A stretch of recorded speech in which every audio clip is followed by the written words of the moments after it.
banguka mu nteekateeka mu nkola mu ntetenkanya n'enzirukanya ya bizinensi ng'owuliriza business tip wano mu Bwakedde Mpulira. Akati atera nkujjukiza weebale nnyo okwekumira ku CBS FM era osobola okutuwuliriza n'okulaba programu zaffe z'oba osubiddwa n'ebirala bingi ku YouTube otusangayo Naawe Osobola akatabo akawandiikibwa muganda wange Simon Ssenkaayi kagula $10,000 weefunire kopi muganda wange ate oyongere okuwulira obubaka obw'enjawulo obuteekateekeddwa obulungi.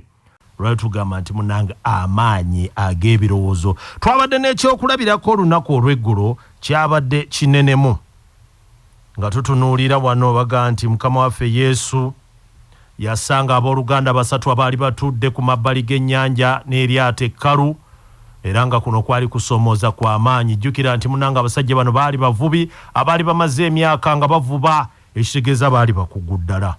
Yababuuza ogubadde kwe kubagamba nti baali bamaze ekiro kiramba kyokka nga tewali wadde ekyennyanja bye bakwasizaayo.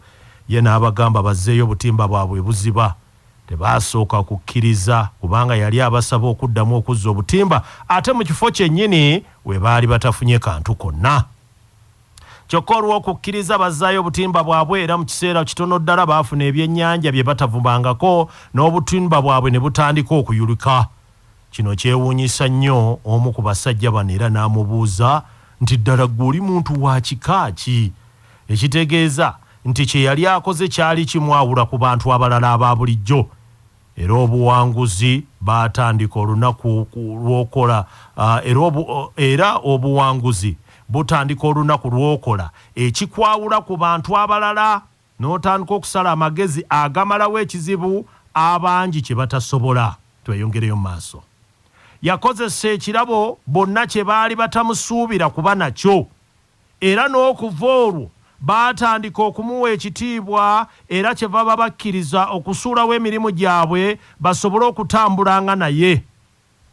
Olunaku lw'ozudde obwakabaka bwo ensi gye walowooza nti ekuli wala etandika okusemberera olw'okubasuubiza okubafuula abavubi b'abantu.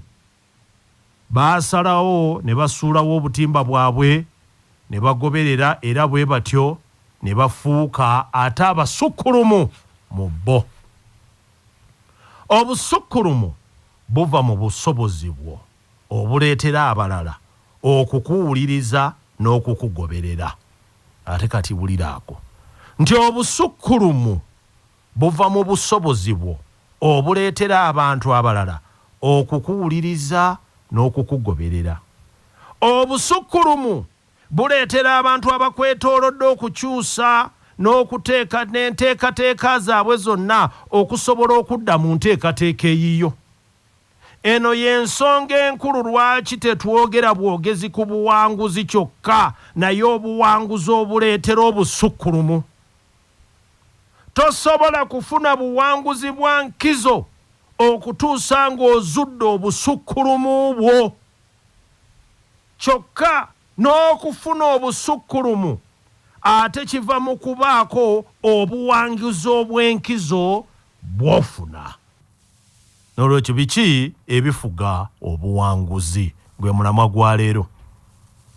Nga bwe twagira mu katabo kaffe ak'amaanyi ag'obuntu waliwo amateeka agasobola okuwa omuntu obuwanguzi wamu n'ebiragiro ebisobola okumuziyiza ate okutuuka ku buwanguzi. Okiwulira?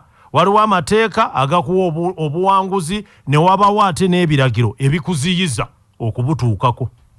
Ebiragiro bisobola okukulemesa okutuuka ku ekyo ky'oyagala era omuntu yenna ayagala okubaako watuuka mu bulamu alina okuyiga okumenya ebiragiro.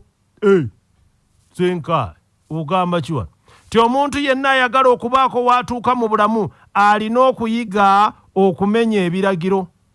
Obuwanguzi bulimu empagi enkulu nnyingi ezibuleeta. Muno mulimu okuba n'amagezi, okuba n'obuvumu, okubeera omuyiiya, okubeera omuntu eyeefumiitiriza okwefumiitiriza, okwekkiririzaamu, okukozesa ebiseera obulungi, okukola obutaweera, ebirowoozo ebirungi n'okumalirira. Ebintu ebyo byonna bisobola okuyamba omuntu okutuuka ku buwanguzi mu nsi, kubanga wabaawo ebintu bingi ebikola obuwanguzi. Ebintu bino tebisobola tebisosola kitundu. Ebintu bino tebisosola kitundu oba ggwanga. Ebintu bino bye bimu okwetooloola ensi yonna. Okay, tugenda mu maaso. Katutunuulira twongere ku buwanguzi. Buli muntu anoonya obuwanguzi mu ebyo by'akola. Buli muntu anoonya obuwanguzi mu ebyo by'akola asobola okufuna essanyu mu bulamu. Kyokka obuwanguzi n'okulemererwa byonna bitegeerekeka olw'ensonga nti buli kimu ku byo kifugibwa mateeka. Okusinziira mu mateeka g'ogoberera, osobola okumanya nti obuwanguzi bubwo, oba osobola n'okumanya nti waliwo ekigwo. Okusinziira ku mateeka gwe g'ogoberera, osobola okumanya nti buno obuwanguzi mbumaze, oba n'okakasa nti kino kyo kiggwo supa. Ensonga lwaki buli kitonde Katonda yakiteekako amateeka, kubanga buli kimu yakitonda kuwangula.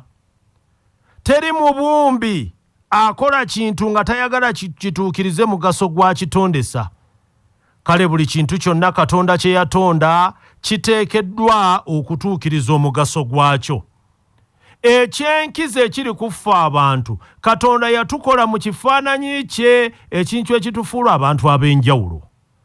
Katonda yatonda amateeka gano gasobole okukuuma ebitonde bye, era obuwanguzi bw'omu nsi businga kugasa Katonda n'okusinga ggwe.